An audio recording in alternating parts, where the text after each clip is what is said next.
No, era... Ecco, siamo ritornati in onda. No, lo dica, racconti. No, mentre c'era la pubblicità, parlavamo delle grandi lastre, cioè dei formati 300x150, e si parlava di quelle che è il problema della lavorabilità di queste lastre.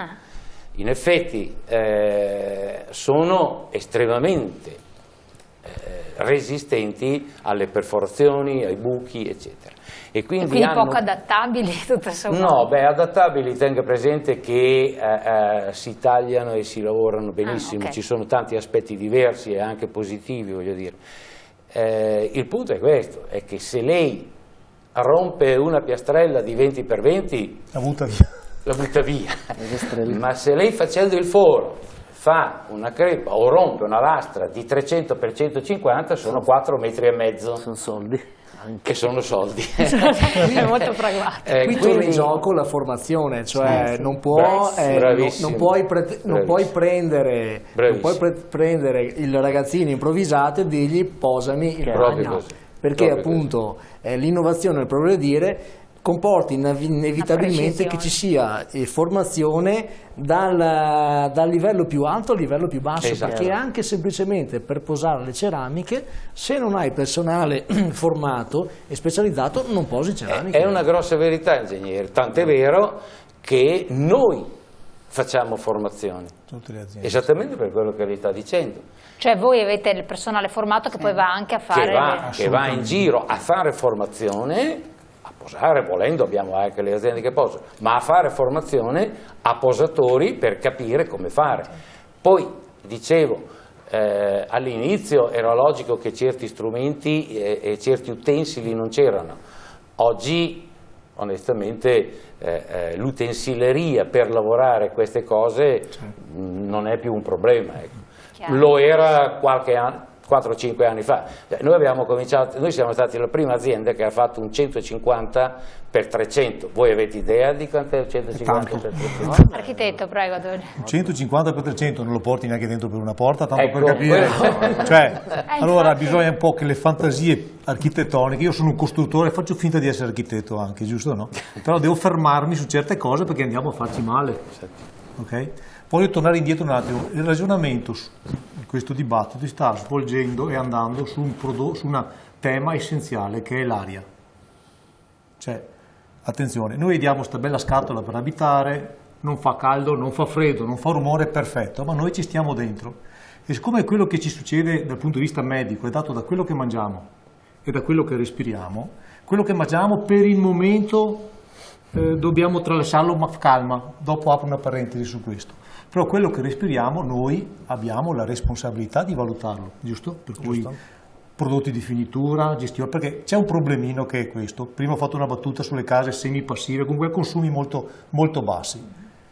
La nostra finestra, quella di nonna Papera di 10 anni fa, una finestra media portava dentro 50 metri cubi d'aria su una 24 ore, giusto?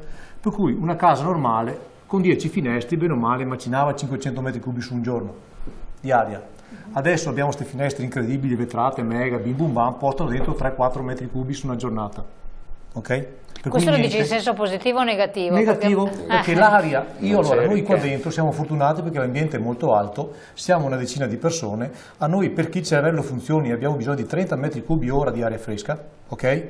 Per cui le nostre maestre elementari, inutili che gridino dalle 9 in avanti, i ragazzi non sentono più niente perché sono dentro. Su una scatola in 35 con tot cubi, fate due conti e vedete fino a quando può stare in piedi la loro attenzione. Dove vuole arrivare l'architetto? Voglio arrivare che se noi nelle case, per far stare bene la gente, non mettiamo dentro la testa che gestiamo l'aria, perché la sua vernice, se io inquino meno, dura 20 anni, non 10, giusto?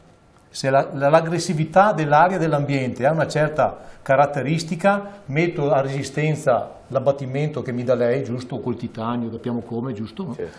Per cui di fondo poi, attenzione, di base però, noi dobbiamo avere ben chiaro che l'aria che abbiamo in casa è molto peggiore di solito di quella che abbiamo fuori, punto. A meno che non si mette l'aerazione meccanica, forzata. UMC è un altro argomento, noi lo usiamo di default, ok?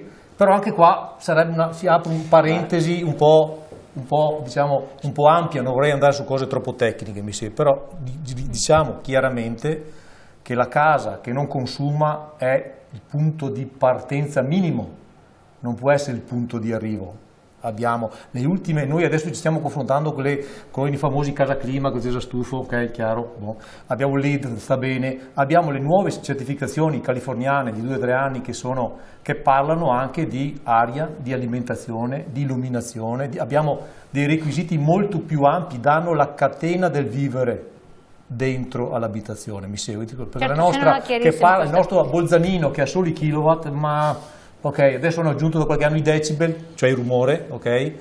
Però penso che se vogliamo andare un po' avanti forse un piccolo sforzo. Certo, vuoi dire qualche cosa? Sì, volevo innettarmi su quello che diceva l'architetto, perché per me l'architetto dice una grossa verità.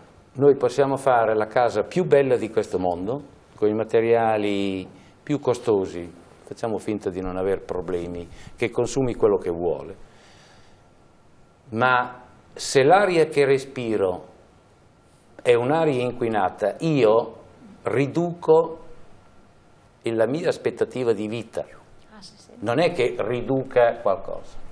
Ora, se io le offro un bicchiere di acqua sporco con dentro della robaccia verde brutta, se vuole bere lei risponde di no.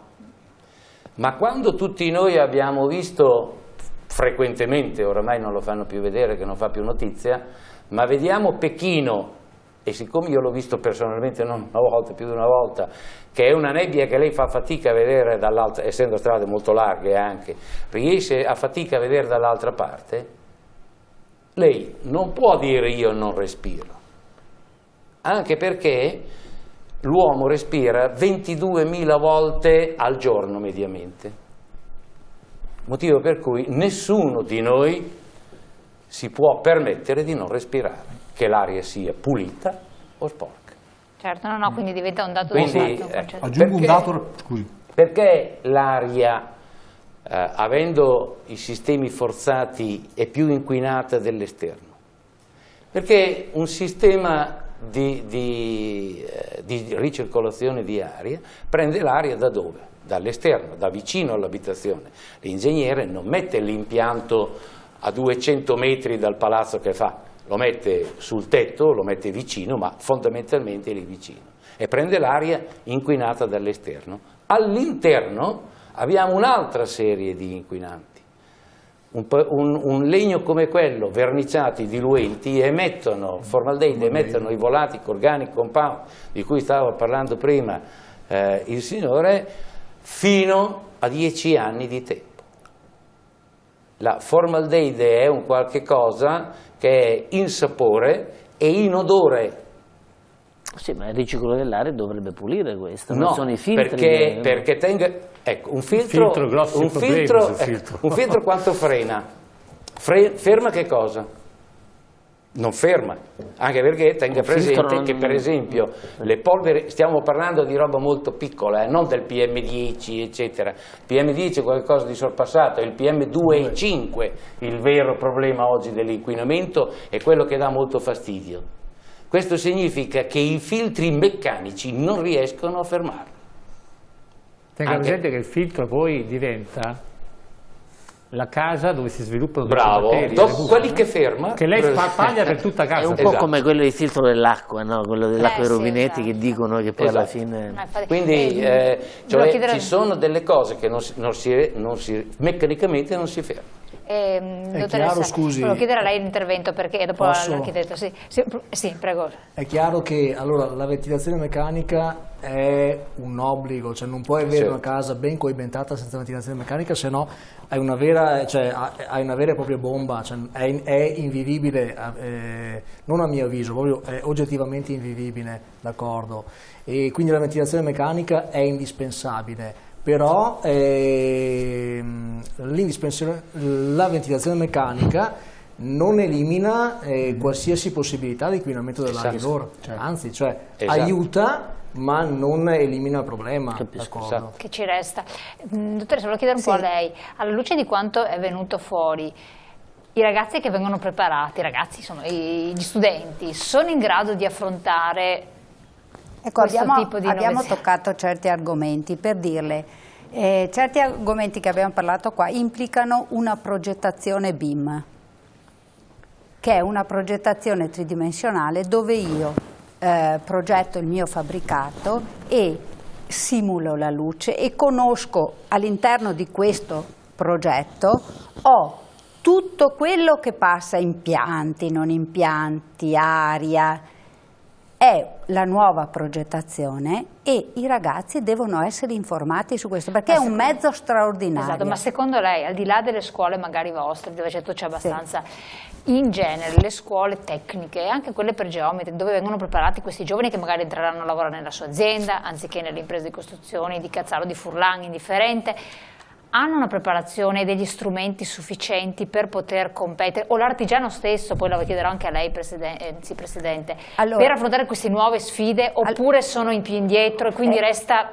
Allora noi siamo un po' da stimolo, perché siamo direttamente collegati con il mondo del lavoro. Il problema della formazione della scuola è il legame col mondo del lavoro. Noi abbiamo questo vantaggio e siamo sempre molto propositivi in questo senso, perché è quello che ci tocca fare. Il discorso che le facevo prima, che faccio programmazione ogni anno e ogni anno la cambio, questo è un po' difficile in un istituto di geometri, ancorché anche loro hanno capito che hanno bisogno di venire a provare da noi le cose, perché anche queste cose è bello parlarne, ma è bello farla a prova.